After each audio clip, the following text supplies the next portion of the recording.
الحمد لله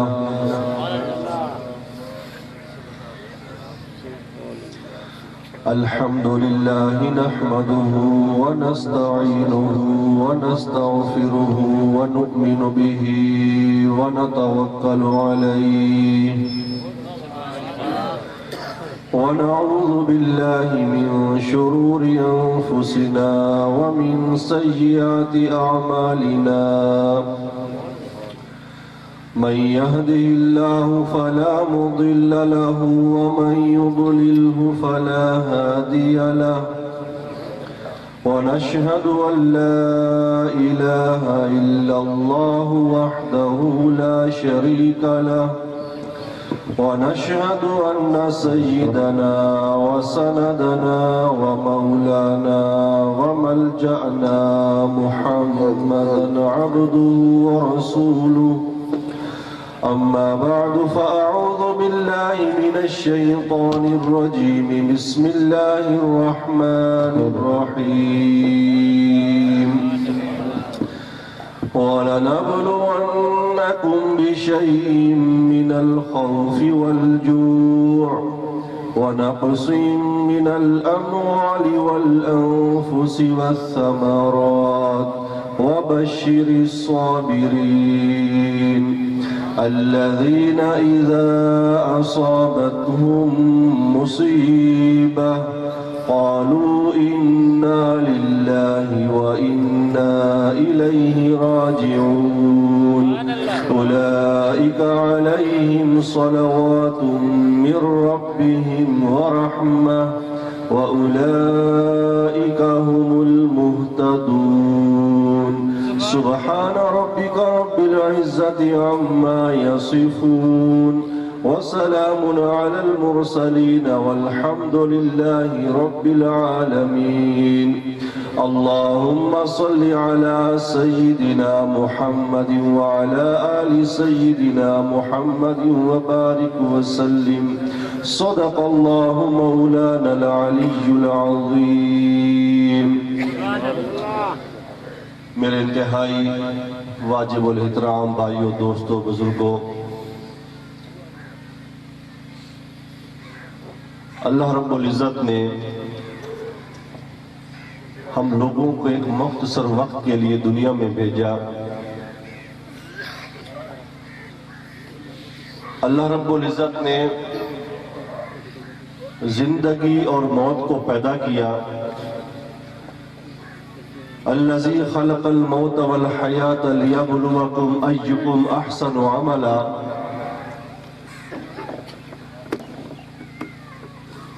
موت اور زندگی کو اس لیے پیدا فرمایا تاکہ تمہاری آزمائش کر سکے تم میں سے کون اچھے اعمال کرتا ہے۔ اس دنیا میں خوشیاں بھی ہیں، غمیاں بھی ہیں۔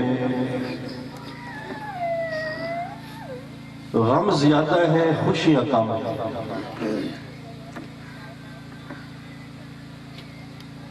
انسان کو وہ سب کچھ نہیں مل سکتا جس کی وہ آرزو کرتا ہے۔ دنیا خواہشات کی جگہ نہیں ہے۔ خواہشات کی دنیا جو ہے وہ آخرت ہے، جہاں ہر وہ چیز ملے گی جس کا ہم تصور باندھیں گے۔ یہ دنیا اعمال کی جگہ ہے، رب کو منانے کی جگہ ہے، اللہ کے حبیب کو خوش کرنے کی جگہ ہے۔ اللہ رب العزت نے اس دنیا کو بقا نہیں بخشی، کسی مخلوق کو بھی بقا نہیں ہے۔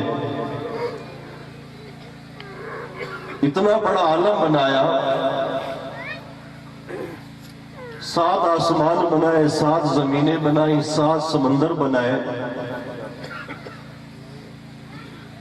انسانوں کو وجود دیا،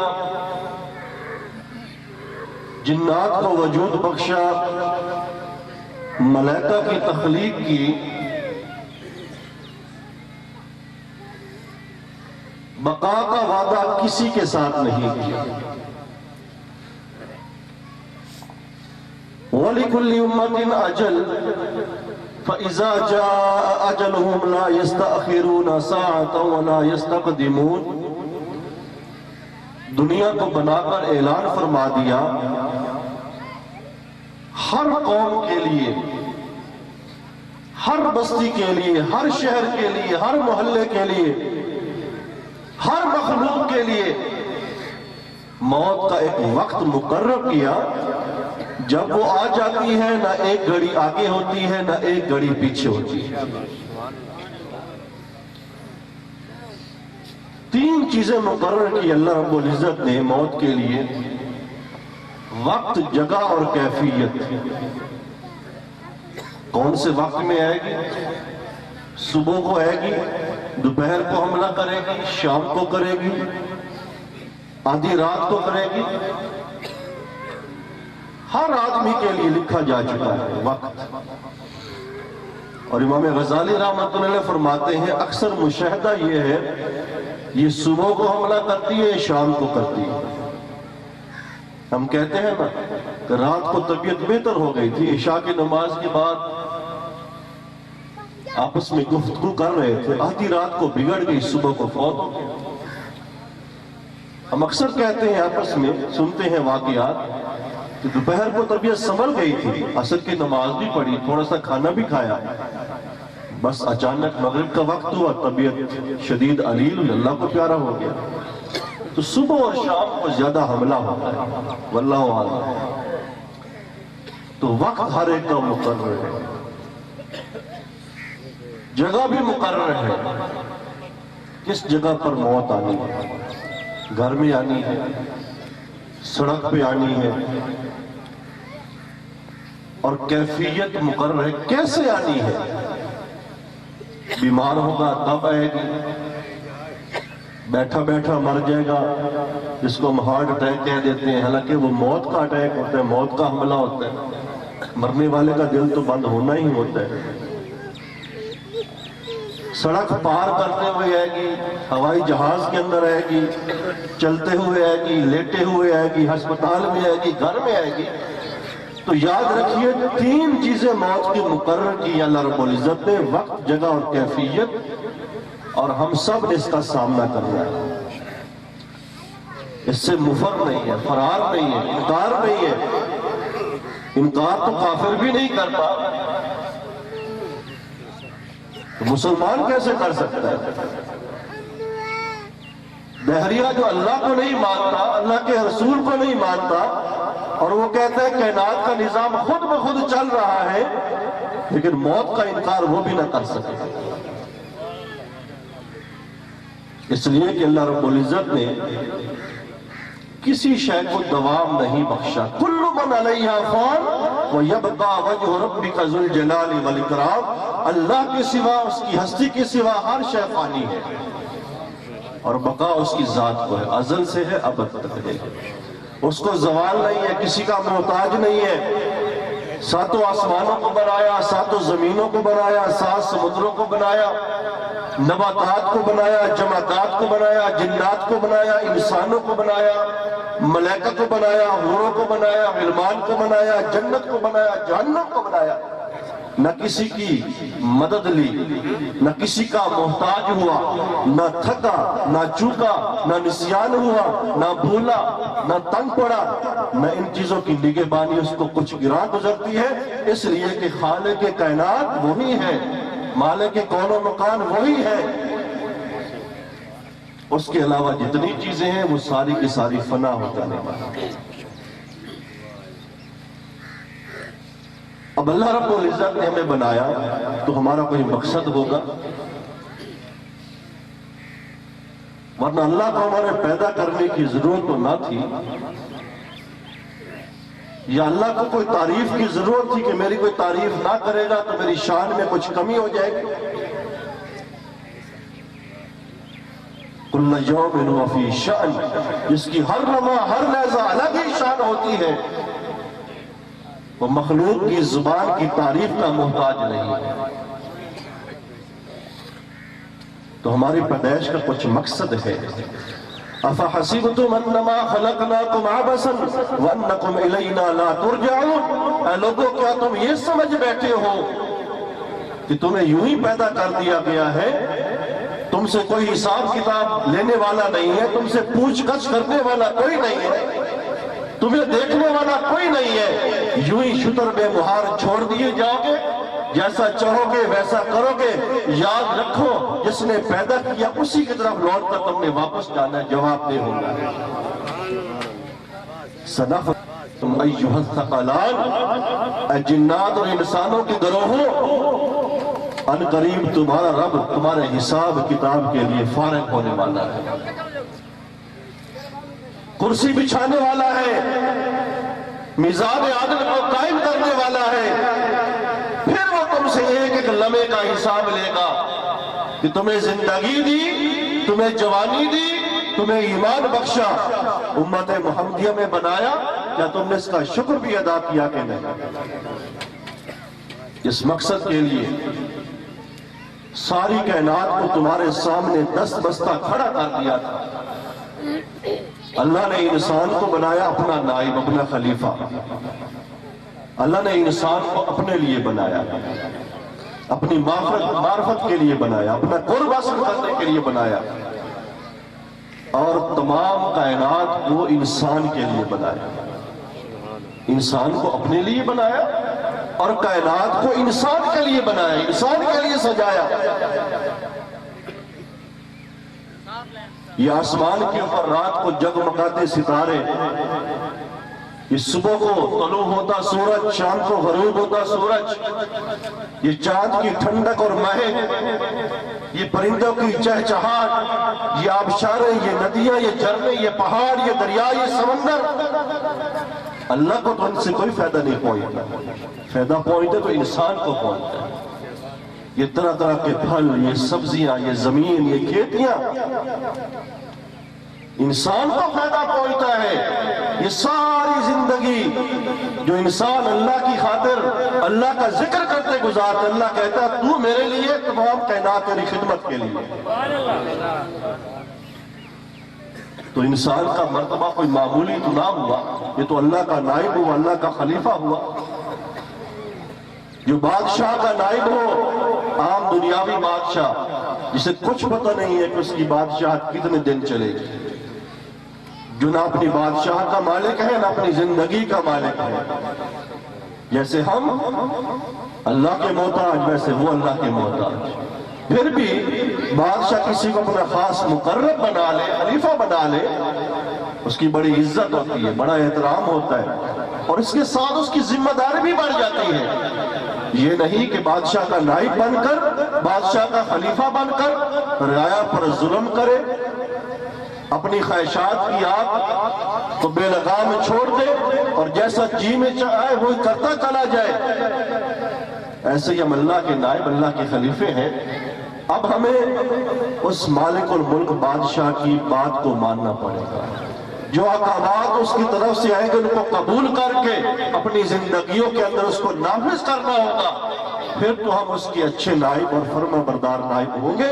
اور اگر ہم نے اس نیابت کا غلط فائدہ اٹھایا، اپنے اختیارات کو ناجائز استعمال کیا، تو جیسے نالائق وزیر کسی نہ کسی دن بادشاہ کے قہر و غضب کا شکار بن جایا کرتا ہے، اسی طرح ایک وقت وہ بھی آئے گا کہ نعوذ باللہ ثم نعوذ باللہ اعاذنا اللہ من، اللہم احفظنا منہم، کہیں ہم اللہ کی پکڑ میں نہ آ جائے۔ ان بطش ربک لشدید، کہ دنیا کے پکڑوں کو تو کوئی چھڑا لیتا ہے، اللہ کا پکڑا ہوگا کوئی نہیں چھڑا سکتا۔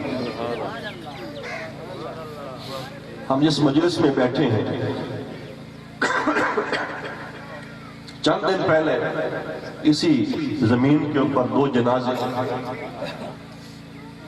ایک جنازہ خاوند کا، ایک بیوی کا، ہر آنکھ نمناک تھی، اپنے تو اپنے پرایوں کو بھی دکھ تھا۔ گھر کے سربراہ یہی دو ہی ہوتے ہیں، یا باپ ہوتا ہے یا والدہ ہوتی ہے، اللہ کے حبیب صلی اللہ تعالیٰ علیہ وسلم نے فرمایا جس کا والد زندہ ہو، جس کی والدہ زندہ ہو، یوں سمجھو کہ جنت کے 2 دروازے اس کے لیے کھلے۔ جس کا ایک فوت ہو گیا سمجھو جنت کے ایک دروازہ بند ہو گیا، جس کا دوسرا فوت ہو گیا سمجھو جنت کا دوسرا دروازہ بند ہو گیا۔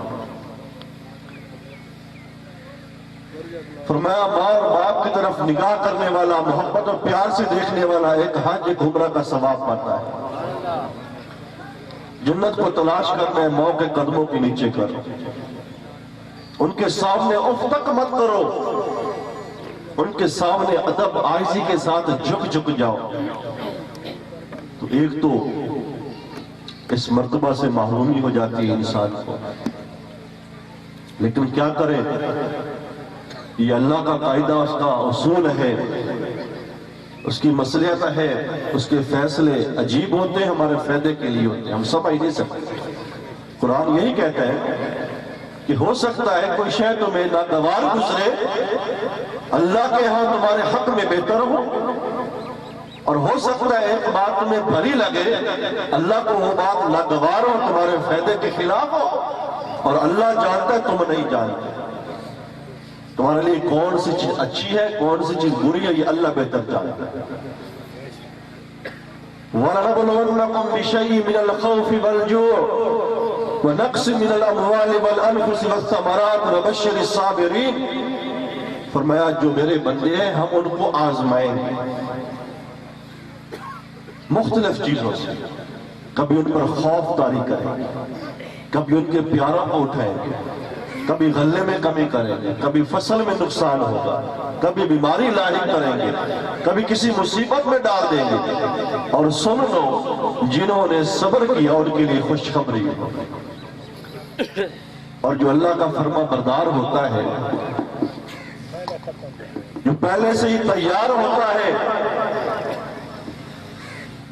کہ ہماری زندگی، ہماری موت، ہمارا جینا، ہمارا مرنا، ان صلاتی و نسکی و محیایا و مماتی للہ رب العالمین، ہماری عبادات، ہماری زندگی، ہماری موت، ہمارے سانس، یہ ہمارے پاس رب کی امانت ہے۔ تو جب ان پر مصیبت کا پہاڑ ٹوٹتا ہے، قالوا انا للہ و انا الیہ راجعون، ان کی زبان سے گیلا شکوہ نہیں نکلتا، جزا اور فضا نہیں کرتے، اپنے پر مٹی نہیں ڈالتے، مردوں چاہے عورتیں ہوں، وہ کیا کہتے ہیں، بے ساخت ان کی زبان سے یہی نکلتا ہے، ہم تو اللہ کے لیے اسی کی طرف واپس لوٹنا ہے، اس نے دیا اس نے لے لیا۔ اولئک علیہم الصلوات من ربہم رحمہ، اللہ فرماتے ہیں یہی وہ لوگ ہیں کہ جن کے اوپر میں رحمتوں کا نزول کرتا ہوں، اولئک هم المہتدون، اور یہی لوگ ہدایت پر ہیں، یہی میرے سچے پیارے مقرب بندے ہیں، جو بھی فیصلے کے حق میں نازل کر دوں بلا چون و چرا، بلا ہیل و حجت، اس کو قبول کر لیتے ہیں، اس کے سامنے سر تسلیم خم کر دیتے ہیں، جھک جاتے ہیں، اس لیے کہ وہ جانتے ہیں کہ ہمارا کچھ نہیں ہے، فیصلے زمین سے نہیں ہوا کرتے، آسمان سے نازل ہوا کرتے، اس لیے کہ یہ شاید مقدر ہو چکی ہے، اس میں کوئی کچھ نہیں کر سکتا، آج نہیں تو کل مرنا ہی ہے، 50 نہیں تو 60 سال، 60 نہیں تو 70 سال۔ اللہ کے حبیب صلی اللہ تعالیٰ علیہ وسلم نے اپنی امت کی اوسط عمر پہلے سے بتا دی، آقا علیہ السلام نے فرمایا میری امت کی عمر ہوگی 60 اور 70 کے درمیان، یہ حضور کا فرمان ہے، میری امت جیے گی 60 اور 70 کے درمیان، اوسط عمر، کو 50 میں، کوئی 80 میں، کوئی 90 میں، اوسط لگائیے تو بس اتنی ہی بنتی۔ آج تو حکومتی ادارے بھی کہتے ہیں اتنی عمر ہے، اوسط عمر، تو اتنی مختصر مدت کے اندر جو آدمی اپنی منمانی کر کے اپنے رب کو ناراض کر دے، وہ سمجھدار انسان نہیں ہے۔ تھوڑا سا صبر کر لے اللہ کے احکامات کے اوپر، اور مرنے کے بعد اگلی زندگی میں جو چاہے جیسا چاہے عیش کرے۔ ایک تو ایسے لوگ جو اس حقیقت کو سمجھ چکے ہیں کہ 20-25 سال کی عمر میں، 20-25 سالہ زندگی میں اگر ہم نمازوں کے اوپر پابندی کریں گے، روزوں پر پابندی کریں گے، ذکر اللہ پر پابندی کریں گے، اپنی نگاہوں کی حفاظت کریں گے، اپنے کانوں کی حفاظت کریں گے، اپنی سوچ اور فکر پر پہرے بٹھا دیں گے اور اللہ کی ان صفات کا موجب ہو جائیں گے، والصائمین والصائمات والحافظین فروجهم والحافظات والذاکرین اللہ کثیرا والذاکرات اعد اللہ لهم مغفرۃ واجرا عظیما۔ اللہ کریم اپنے نیک بندوں کی خوبیاں بیان کرتا ہے، فرماتے ہیں جو میرے اچھے اور نیک بندے ہوتے ہیں، پیارے بندے ہوتے ہیں، جو مجھ سے لو لگاتے ہیں، جو زندگی کی حقیقت کو پا لیتے ہیں، کثرت کے ساتھ روزے رکھتے ہیں، نمازیں پڑھتے ہیں، نوافل پڑھتے ہیں، اور اپنی عزت اور ناموس، نگاہوں کی، شرمگاہوں کی حفاظت بھی کرتے ہیں، آنکھوں کو غلط استعمال نہیں کرتے، نامحرم پر نظریں نہیں گاڑتے، دوسروں کی ماں بہنوں بیٹیوں کو اپنی ماں بہنیں بیٹیاں سمجھتے ہیں، بد کردار اور فحاشی کے نزدیک نہیں جاتے، اور ذکر اللہ کو گویا ان کی جان ہی ہے، ان کے دل کو سکون نہیں ملتا، تسلی نہیں ہوتی جب تک کہ مصلی پر بیٹھ کر اللہ اللہ نہ پڑھے، درود پاک نہ پڑھے۔ فرمایا جو ایسے ہیں پھر میرا بھی ان سے یہ وعدہ ہے کہ نہ صرف ان کی بخشش کر دوں گا بلکہ ان کو بلند و بالا محلات عطا فرماؤں گا۔ تکبیر، رسالت، حیدری، مرشدی، ایسے مقامات پر ان کو فائز کروں گا، ایسی جنتیں ان کو عطا کروں گا کہ جنت جس کی مٹی تمہاری دنیاوی مٹی کی طرح نہیں ہے کہ ناک میں چلی جائے زکام ہو جائے، آنکھوں میں چلی جائے آنکھیں ملنے لگ جاؤ، آنکھیں خراب ہو جائے۔ فرمایا مشک و زعفران کی مٹی، کستوری، جن محلات کے اندر ان کو جگہ دوں گا، ان کو رہائش پذیر کروں گا، یہ مٹی، گارے، سیمنٹ، سریے کے بنے ہوئے نہیں ہوں گے، معمولی ہوا چلی، آندھی آئی، نیز تو نابود ہو گئے، معمولی زلزلے کا جھٹکا لگا تہس نہس ہو گئے۔ فرمایا سونے اور چاندی کے بنے ہوں گے، اعمال بہت اچھے ہوں گے، سونے کے دے دوں گا، ذرا کم ہوں گے تو چاندی کے تو ضرور ہوں گے، جن پلنگوں پر بیٹھیں گے وہ بھی سونے چاندی کے بنے ہوں گے، جن پلیٹوں میں کھائیں گے وہ بھی سونے کی بنی ہوں گی، جن چمچوں کا استعمال کریں گے وہ بھی سونے اور چاندی کے بنے ہوں گے۔ لیکن کیا ہے؟ تھوڑا صبر کرنا، 20-25 سال، 30 سال، اور اتنی عمر بنتی ہے، 15 سال سے پہلے کوئی حساب نہیں ہے، نابالغ ہے، 80 سال کا جب ہو جاتا ہے تو اللہ کہتا ہے مجھے اس پر ویسے ہی رحم آ جاتا ہے، اس کی سفید داڑھی دیکھ کر مجھے بھی حیا آ جاتا ہے۔ یہ جوانی ہے جس میں انسان توانا ہوتا ہے،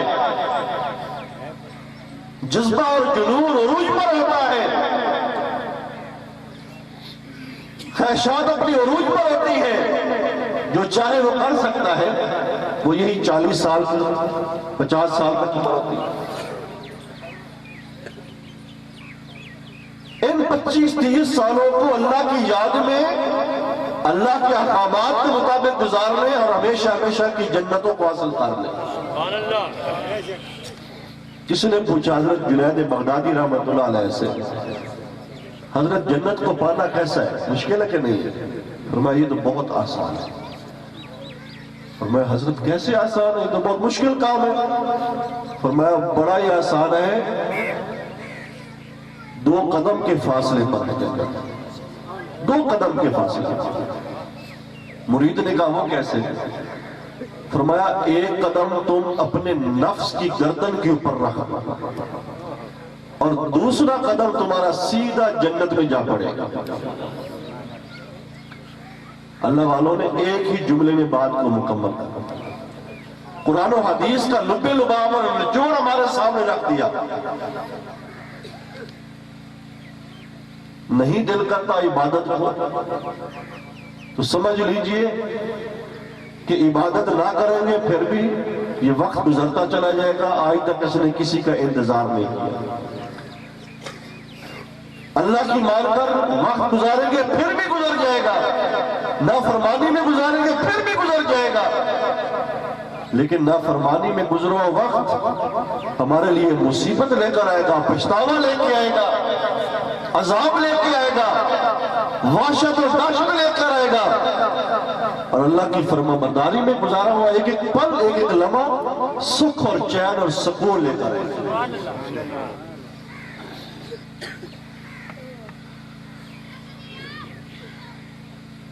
یہ زندگی کا مذاق نہیں ہے، کوئی مذاق نہیں ہے۔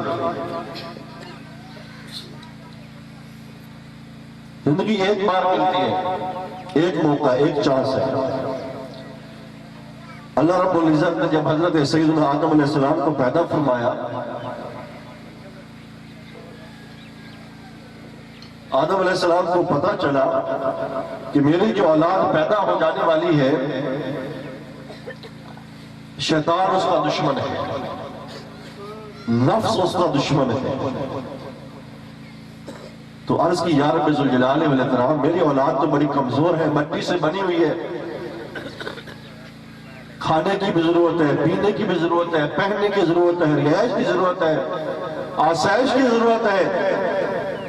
یا اللہ یہ میری اولاد کس کس کا مقابلہ کرے گی؟ شیطان کا کرے گی، نفس کا کرے گی، دنیا والوں کا کرے گی؟ یا اللہ مدد فرما، آسانی کر۔ اللہ رب العزت نے ارشاد فرمایا آدم جو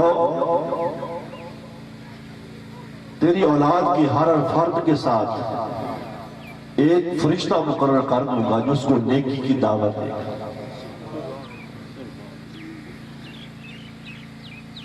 جب شیطان اس کو بہکائے گا، پھسلائے گا، گمراہ کرنے کی کوشش کرے گا، فرشتہ اس کو تلقین کرے گا نہ کر، اللہ کا نافرمان نہ بن، لیکن کرنا اس نے خود ہے۔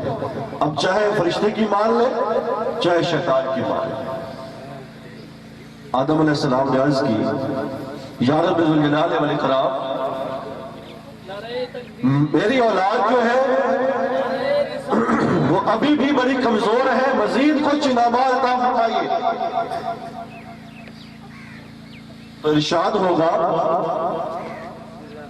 چلے ایسا کرتے ہیں نیکی 1 کریں گے اور ثواب 10 نیکیوں کا عطا فرماؤ،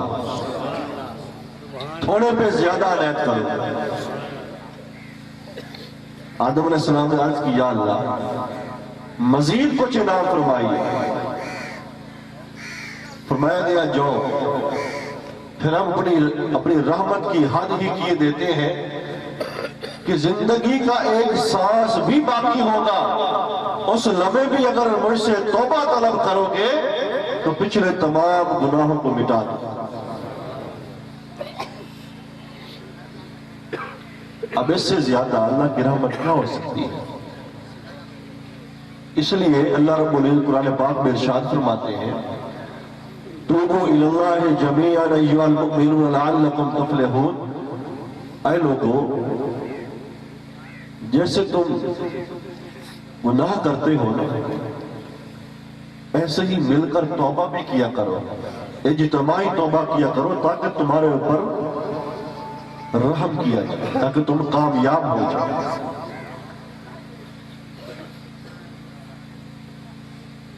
إِلَّا مَنْ تَابَ وَآمَنَ وَعَمِلَ عَمَلًا صَالِحًا فَأُولَٰئِكَ يُبَدِّلُ اللَّهُ سَيِّئَاتِهِمْ حَسَنَاتٍ۔ اللہ کریم ارشاد فرماتے ہیں اے میرے بندو مجھے پتہ ہے تم ضعیف ہو کمزور ہو گناہ سرزد ہو جاتے ہیں لیکن گناہوں پر اڑے نہ رہا کرو ضد نہ کیا کرو مصر نہ رہا کرو بشری تقاضے کے تحت گناہ ہو جائے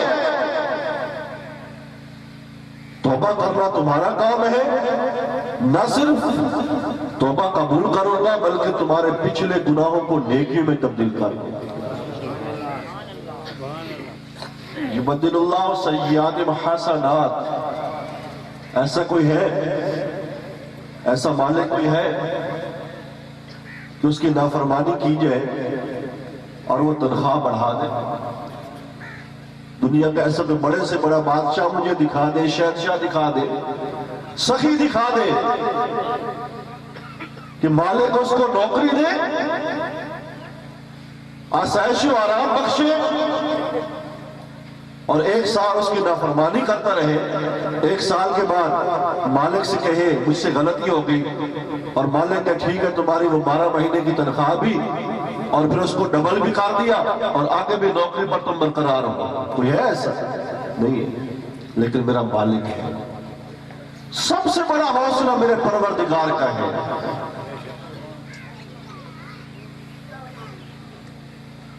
جب ہم کسی سے بدلہ نہیں لے سکتے بدلہ لینے پر قادر نہیں ہوتے کوئی غلطی کرے پھر ہم اس کو معاف کر دیں یہ تو معافی نہیں یہ مجبوری کہلاتی ہے کہ ہم سر نہیں سکتے بھر نہیں سکتے ہم سے بڑا ہے طاقت ہے پیسے میں معافی یہ ہوتی ہے کہ آپ کو کسی کے اوپر مکمل اختیار ہو آپ اس کو نقصان پہنچا سکتے ہو آپ اس کو اس کی اکڑی ہوئی گردن کو جھکا سکتے ہو اور پھر بھی اس کو معاف کر دیں میرے رب سے بڑھ کر کون طاقتور ہوگا اللہ لا الہ الا هو الحی القیوم لا تأخذه سنة ولا نوم له ما في السماوات وما في الأرض من ذا الذي يشفع عنده إلا بإذنه يعلم ما بين أيديهم وما خلفهم ولا يحيطون بشيء من علمه إلا بما شاء وسع كرسيه السماوات والأرض ولا يعوده حفظهما وهو العلي العظيم إنما أمره إذا أراد شيئا يقول له كن فيكون يسبح لله ما في السماوات وما في الأرض له مقاليد السماوات والأرض ولله المشرق والمغرب فأينما تولوا فثم وجه الله جس کی یہ صفات ہو جو زندہ ہو لوگوں کو زندگی دینے والا ہو نہ اونگتا ہو نہ چوکتا ہو نہ بولتا ہو نہ محتاج ہو تمام عالمین کو گھیرے میں لیا ہوا ہو جس کی کرسی سب سے بلند ہو جس کا عرش سب سے بلند ہو جو سب سے عالی شان عظیم الشان ہو جب کسی شے کے بنانے کا ارادہ کرے نہ انسانوں کی ضرورت نہ جنوں کی ضرورت نہ ملائکہ کی ضرورت اس کا کہنا اور اس کا کہنا اس کا کہنا اس کا کہنا ہی وجود کا دوسرا نام بن جاتا ہے کن فیکون ادھر کن ادھر ارادہ کیا وہ چیز وجود میں آ گئی اب اس سے بڑھ کر کون طاقتور ہوگا کون بااختیار ہوگا پھر بھی وہ مہلت دیتا ہے چھوڑ دیتا ہے میرا بندہ ہے ضعیف ہے میں نے پیدا کیا ہے چلیں کسی لمحے اس کو حیا آ جائے مجھ سے کہ اصل موسم کا مربی میں اس کا ہوں اصل مالک اس کا میں ہوں اب دیکھیے ایک دن میں 5 مرتبہ وہ بااختیار میں بلاتا ہے مالک ایک دفعہ نوکر کو حکم دیتا ہے حکم عدولی کرے نوکری سے ختم کر دیتا ہے ہماری 70-80 سال زندگی ہو جاتی ہے 70-80 سال میں ایک سجدہ بھی ہم اخلاص کے ساتھ اللہ کے سامنے نہیں کرتے پھر بھی ایمان کی دولت سے محروم نہیں کرتا تو اس سے بڑا حوصلہ کس کا ہو سکتا ہے جب اس دھرتی پر کوئی انسان گناہ کرتا ہے اللہ کے حبیب کی نافرمانی کرتا ہے زمین اجازت مانگتی یا اللہ اجازت ہو پھٹ جاؤ اس کو اپنے اندر دھسان آسمان کہتے ہیں یا اللہ ٹوٹ پڑے پہاڑ کہتے ہیں یا اللہ اس کا کچومر نکال دے، اس کو کچل دے۔ اللہ فرماتے ہیں نہیں، آخری سانس تک مہلت ہے، آخری سانس تک مہلت ہے۔ اپنے بندے کو دیکھنا چاہتا ہے، کبھی نہ کبھی مجھ سے حیا آئے گی، اس کا رب ہے، تم ربی ہے، محسن ہے۔ ایک دفعہ کہہ دے اخلاص کے ساتھ، میں پھر بھی مان لوں، ایک دفعہ کہہ دے۔ ہم دن میں 5 مرتبہ اللہ کی کبریائی کو سنتے ہیں۔ مساجد جو اللہ کے گھر ہیں، جن کے بارے میں کہا گیا المؤمن فی المسجد کالسمک فی الماء، مومن کا دل مسجد میں یوں لگتا ہے جیسے مچھلی کا دل پانی میں لگتا ہے۔ مچھلی کو پانی سے نکال دے تڑپنے لگے گا، اور مسلمان کو مسجد سے الگ کر دے اس کے دل کو سکون نہیں آئے گا۔ وہ مسلمان صحیح مانا۔ اللہ اکبر اللہ اکبر اللہ اکبر اللہ اکبر۔ یہ کس کی پکار ہے؟ یہ کون پکار رہا ہے؟ کوئی کمزور پکار رہا ہے، کوئی لاچار پکار رہا ہے، کوئی محتاج پکار رہا ہے؟ کیا وہ ہمارے پر فیصلہ نافذ نہیں کر سکتا؟ اس دنیا کی 4 سمتیں ہیں، 4 سمتیں، مشرق، مغرب، شمال، جنوب۔ 4 مرتبہ یہ پکار لگائی جاتی ہے ہر آذان میں، اللہ سب سے بڑا ہے، اللہ سب سے بڑا ہے، اللہ سب سے بڑا ہے، اللہ سب سے بڑا ہے۔ گویا جس دنیا کو تم بڑا سمجھتے ہو لوگوں، وہ دنیا کچھ بڑی نہیں ہے، یہ فنا کی جھونک ہے۔ مشرق بھی اللہ کی، مغرب بھی اللہ کی، شمال و جنوب بھی اللہ کے۔ ادھر بھی فیصلہ اللہ کا، ادھر بھی حکومت اللہ کی، ادھر بھی چاہت اللہ کی، اور ادھر بھی وہی ہوگا جو اللہ چاہے گا۔ فَكَشَفْنَا عَنْكَ غِطَاءَكَ فَبَصَرُكَ الْيَوْمَ حَدِيدٌ، جو زہری نگاہ سے تمہیں نظر آتا ہے، جن رونقوں کی خاطر تم مرے جا رہے ہو، جس دنیا داری کی خاطر تم اپنی توانائیوں کو برباد کر رہے ہو، جس دنیا کی چند روزہ زندگی کی آسائش کی خاطر تم نے اپنے محسن اور مربی کو بلا دیا، اس کی قدر نہ کی جیسا کہ اس کی قدر کرنی چاہیے تھی۔ وما قدر اللہ کا قدر، اے لوگوں جیسی میری قدر کرنی چاہیے تم نے کی نہیں۔ یاد رکھو فَكَشَفْنَا عَنْكَ غِطَاءَكَ فَبَصَرُكَ الْيَوْمَ حَدِيدٌ، جب موت کا وقت آئے گا تمہاری نگاہوں سے سارے حجاب ہٹا دوں گا، پھر تمہیں دور تک نظر آئے گا۔ قرآن جو کہتا تھا وہ بھی نگاہوں کے سامنے، حدیث جو کہتی تھی وہ بھی تمہارے سامنے، بزرگ جو کہتے تھے وہ بھی تمہارے سامنے، پیر فقیر جو کہتے تھے وہ بھی تمہارے سامنے، قرآن میں جو عذاب بتائے جاتے تھے وہ بھی تمہاری آنکھوں کے سامنے ہوں گے۔ جن اعمال پر ثواب کا وعدہ کیا جاتا تھا، جن جنتوں کا وعدہ کیا جاتا تھا، ان جنتوں کے نظارے بھی تمہاری آنکھوں کے سامنے ہو جائیں گے۔ لیکن کیا تب دیکھ کر یقین کرو گے؟ جب موقع گنوا بیٹھو گے پھر نماز پڑھو گے، پھر موقع نہیں ملے گا۔ اب موقع ہے، اب موقع ہے، اب جو کرنا ہے اب ادھر ہی کرنا ہے۔ کل کو کرنا چاہو گے نہیں کر سکو گے، آج کرنا چاہو کوئی رکاوٹ نہیں ہے۔ ارے یہ موت ایک ایسا جھٹکا ہے جس کو قرآن یوں کہتے ہیں وَجَاءَتْ سَكْرَةُ الْمَوْتِ بِالْحَقِّ، اور آ گئی موت اپنی تمام سختیوں کے ساتھ۔ ہمارے آقا علیہ السلام سے بڑھ کر کوئی عظمت والا نہیں، کوئی شان والا نہیں۔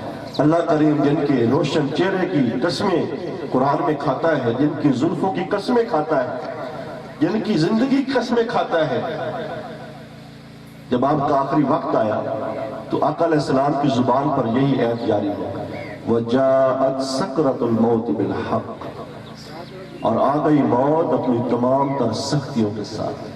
اور اللہ کے حبیب زندگی میں دعا مانگا کرتے تھے اللہم اعنی علی غمرات الموت وسکرات الموت، یا اللہ موت کی گھبراہٹ کے اوپر میری مدد فرما کہ میں اس کٹھن وقت سے، دشوار وقت سے نکل جائے آسانی کے ساتھ۔ اللہ کے حبیب یہ دعا مانگا کرتے تھے تو میں اور آپ کس شمار اور قطار میں؟ ہماری تو حیثیت کوئی نہیں۔ وہ تو معصوم تھے، نبی الانبیاء تھے، امام الانبیاء تھے، خاتم النبیین والمرسلین تھے، جن سے بڑا نہ کوئی آیا نہ آئندہ آئے گا، جن کی شفاعت کے ہم طلبگار ہیں، جن کے بھروسے پہ ہم بیٹھے ہیں۔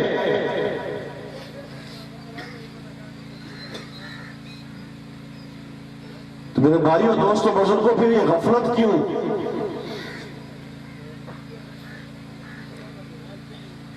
بڑے سے بڑا نشئی ہو، نشہ کرنے والا، شراب، ہیروئن، چرس، کبھی نہ کبھی ہوش میں آتا ہے، نشہ اترتا ہے، پھر اس کا دل چاہتا ہے کہ میں اس نشے سے توبہ کروں۔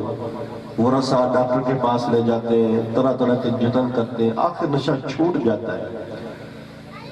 نشہ کرنے والے کو کبھی نہ کبھی ہوش آ جائے، اور ایک مسلمان خدا کا بندہ ہو کر اس کو 70-80 سال کی زندگی تک ہوش نہ آئے، اور پھر بھی نمازوں کا تارک رہے، شریعت کا تارک رہے، اپنی زندگی کو نہ بدلے۔ لَقَدْ قَالَ لَكُمْ فِي رَسُولِ اللَّهِ أُسْوَةٌ حَسَنَةٌ، اللہ فرماتے ہیں زندگی میں وہی چاہتا ہوں جو میرے حبیب کی ہے۔ جو زندگیاں میرے حبیب کی ڈگر سے ہٹیں گی، جو اس کے راستے سے ہٹیں گی، جو اس کے طریقے کے خلاف ہوگی، مجھے اس زندگی کی کوئی ضرورت نہیں ہے، چاہے وہ آدمی دنیا کا بڑے سے بڑا آدمی کیوں نہ ہو، جگیرداری کیوں نہ ہو، مرد ہو، عورت ہو، بوڑھا ہو، جوان ہو، اگر زندگی میرے حبیب کے مطابق ہے مجھے وہ قبول ہے، اگر اس کے مطابق نہیں ہے وہ زندگی میرے نزدیک مردود ہے اور ٹھکرائے جانے کے قابل ہے۔ بات سمجھ میں آئی کہ نہیں ہے؟ زندگی ہم ایسے گزارے کہ ہمارے لیے بھی اللہ کا وہ وعدہ آ جائے جو اللہ کہتا ہے، ان الذين قالوا ربنا الله ثم استقاموا تتنزل عليهم الملائكة الا تخافوا ولا تحزنوا وابشروا بالجنة التي كنتم توعدون۔ اللہ کریم فرماتے ہیں جب میرے نیک بندے فوت ہوتے ہیں، آخری وقت آتا ہے، تو میں ان کے پاس فرشتے بھیجتا ہوں جو کہتے ہیں تم غم نہ کرو، خوف نہ کھاؤ، ہم تمہارے ساتھی ہیں۔ جس دنیا کو تم چھوڑ کر جا رہے ہو، یہ دنیا چھوڑنے کے قابل تھی، یہ دنیا تو ابدی ہے ہی نہیں۔ تم نے زندگی اللہ کے احکامات کے مطابق گزاری، اللہ نے تم سے جو وعدے کیے جنتوں کے آج وہ تمہارے لیے اللہ نے تیار کر رکھی۔ اللہ کرے کہ ہمارے ساتھ بھی یہی خوشخبری آئے۔ بس کریں چلے تو میرے بھائیوں، دوستوں، بزرگوں، میری جو اس چند نماز کی جو حاضری تھی، آپ سے 10 بستہ یہی گزارش ہے کہ ہم اپنی زندگیوں کو آقا کریم علیہ السلام کے فرامین کے مطابق گزاریں۔ اگر ہم ایسا کریں کہ انشاءاللہ دنیا اور آخرت میں کامیابی ہمارے قدموں کو چھوئے۔ وآخر دعوانا الحمدللہ۔